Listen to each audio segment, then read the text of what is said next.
নমস্কার। আজকে শনি এবং বুধ গ্রহের জুতি নিয়ে আলোচনা করব। শনি এবং বুধ গ্রহের জুতি নিয়ে আলোচনা করব মানে শনি এই মুহূর্তে বসে আছে আপনার মীন রাশিতে। শনি গ্রহ এই মুহূর্তে বসে আছে আপনার মীন রাশিতে এবং বুধ গ্রহ গোচর করেছে 11ই এপ্রিল মীন রাশিতে। অর্থাৎ শনি বুধ একটা জুতি তৈরি হয়েছে দীর্ঘ 30 বছর পর। দীর্ঘ 30 বছর পর শনি এবং বুধের এই জুতি তৈরি হয়েছে। শনি এবং বুধ হচ্ছে মিত্র গ্রহ। শনি এবং বুধ হচ্ছে মিত্র গ্রহ। সুতরাং এই যে শনি বুধের এই যে মিত্র গ্রহর কেন জুতি তৈরি হয়েছে 12 রাশির ক্ষেত্রেই কিন্তু তার প্রভাব বিস্তার করবে। তার আগে বলে রাখি, এই যে সামনে অমাবস্যা আসছে, অনেকেই মেসেজে করছেন, দাদা আপনি বলেছেন তন্ত্রমতে আমি কিছু কাজ করতে। আমি বলছি, বারবার বলি একটা কথাই, আপনাদের সবসময় আমার কাছে আসতে হবে এমন কোনো কথা নেই। আপনি প্রেডিকশনটা করিয়ে নিতে পারেন।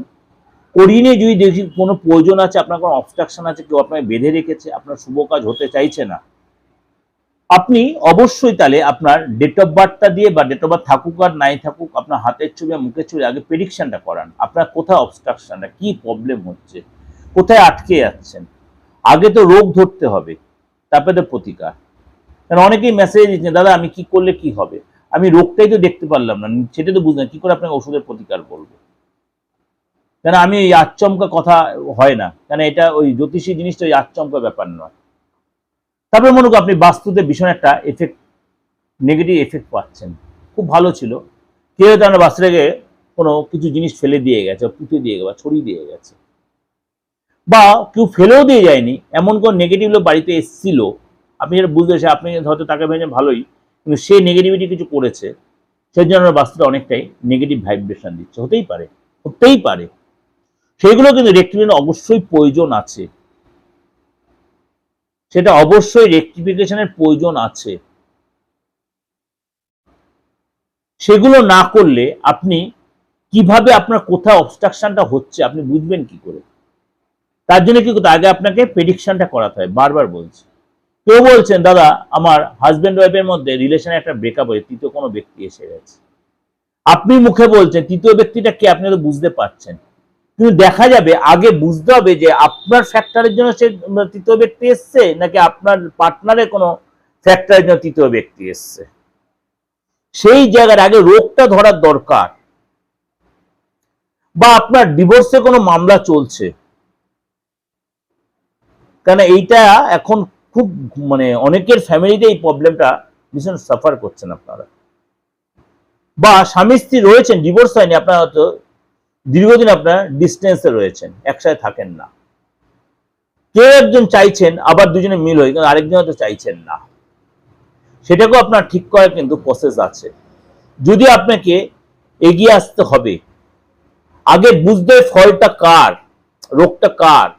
এটা একটা রোগ, এটা একটা ফ্যাক্টর। দেখালো সে আলাদাই রয়েছে, কিন্তু কারোর সাথে নেই, আপনাকে ছাড়া সে একা রয়েছে।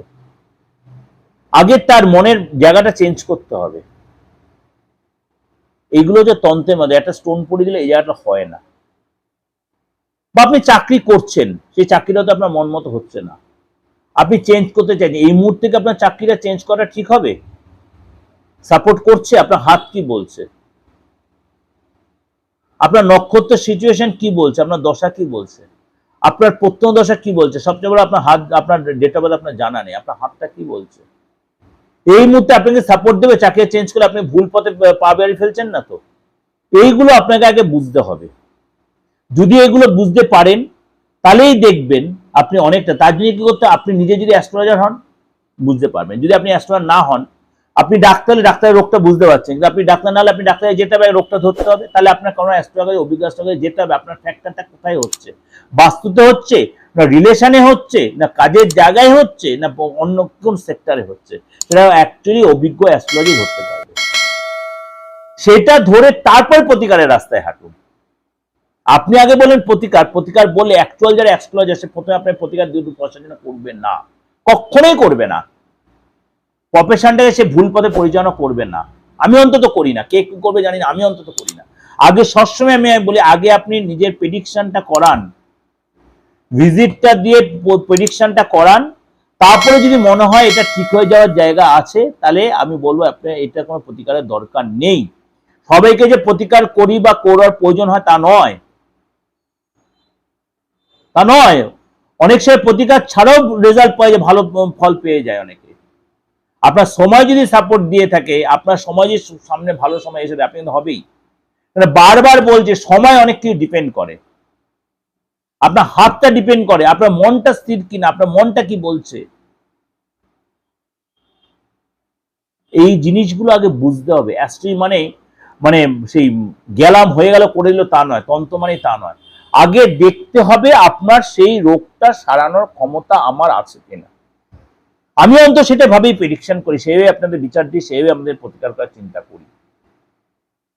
সুতরাং সেইটার আগে যদি যাচাই করতে পারেন, দেখবেন আপনি অনেকটাই রেজাল্ট পেতে পেরেছেন। সবার কাছে গিয়ে এটা করুন, সবার কাছে দেখবেন অ্যাস্ট্রোলজার এবং তান্ত্রিক এবং আপনাদের সাথে সম্পর্ক খবর ভালো হবে, সুসম্পর্ক তৈরি হবে।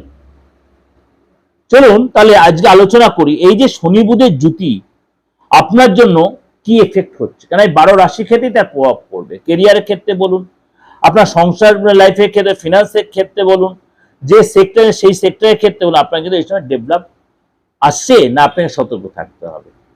সেই জায়গাটার জন্য কিন্তু আপনাকে অবশ্যই যাচাই করে নিতে। প্রথমে বলি আপনার মেষ রাশির কথা। মেষ রাশির ক্ষেত্রে প্রথমে এই শনি বুধের জুটি আপনার জন্য কিন্তু যথেষ্ট পজিটিভ ভাইব্রেশন দেবে, কিন্তু আপনার শরীর নিয়ে সচেতন থাকতে হবে। মাঝে মাঝে মনটা একটু ডাইভার্ট হয়ে যাবে। আপনার যে শরীরে কোনো ক্রনিক প্রবলেম থেকে থাকে, বিশেষ করে আপনার প্রেশারের প্রবলেম, কোলেস্টেরলের প্রবলেম, রেগে যাওয়ার প্রবলেম, আপনার কিন্তু হুটহাট আপনি রেগে যাবেন, মাথাটা ঝিমঝিম করবে, সর্দি কাশি, এই গরম ঠান্ডার জন্য সর্দি কাশি লাগবে, ভাইরাল ফিভার হতে পারে, আপনার কিন্তু মাথাটা মানে একটু ধরে থাকতে পারে, এগুলো কিন্তু হতে পারে। চোখের মধ্যে একটু প্রবলেম, চোখের দৃষ্টিশক্তির ফ্যাক্টর হতে পারে, হুটহাট রেগে যেতে পারেন, ইরিটেটেড হয়ে যেতে পারেন, বন্ধু বান্ধবের সাথে একটা আপনার মানে ডিস্টেন্স তৈরি হতে পারে, এগুলো কিন্তু হতে পারে। কিন্তু আপনার আর্থিক জায়গাটা হয়তো বেটার হবে, হয়তো না হবেই।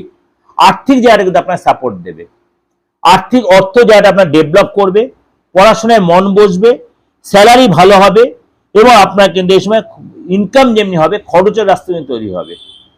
রিলেশনের জায়গাটা একটু ডিস্টার্ব হতে পারে, কিন্তু সেটা আপনাকে অ্যাডজাস্ট করতে হবে, মাথা ঠান্ডা রাখতে হবে। এটা কিন্তু আপনাকে একটা ওভারঅল একটা আলোচনা করে দিলাম। যদি দেখছেন সেরকম কোনো প্রবলেম হচ্ছে, যদি আসলে বিশ্বাস করেন, ভরসা করেন বা প্রাথমিক ভরসা লাগে, অবশ্যই কনসাল্ট করতে পারেন। বেরিয়ে আসারও পথ রয়েছে। অসুখ যেমনি আছে, রোগ যেমন আছে, তার ওষুধও আছে। সময় মতো ধরা পড়লে ক্যান্সার যেমনি রিলিফ হয়, ক্যান্সার যেমনি রিলিফ হয়, বারবার বোঝা, ও সময় মতো ধরা পড়লে ফার্স্ট স্টেজ চলে যাওয়াটা একটা ক্রিটিক্যাল। ক্যান্সারে ফার্স্ট স্টেজে অনেক ডাক্তার কিন্তু সাকসেস হয়েছে। অ্যাস্ট্রোলজিতেও তেমনি অনেক ক্রিটিক্যাল প্রবলেম ফার্স্ট স্টেজে সেকেন্ড স্টেজ ধরা পড়লে রেক্টিফিকেশন করা যায়। করেছি, অলবাত করেছি 29-30 বছর। সুতরাং আপনার ক্ষেত্রেও সেটা হতে বাধ্য হবে, ভালো হবে, ভালো সবার ভালো আশা নিয়ে থাকুন, ভালো নিশ্চয়ই হবে।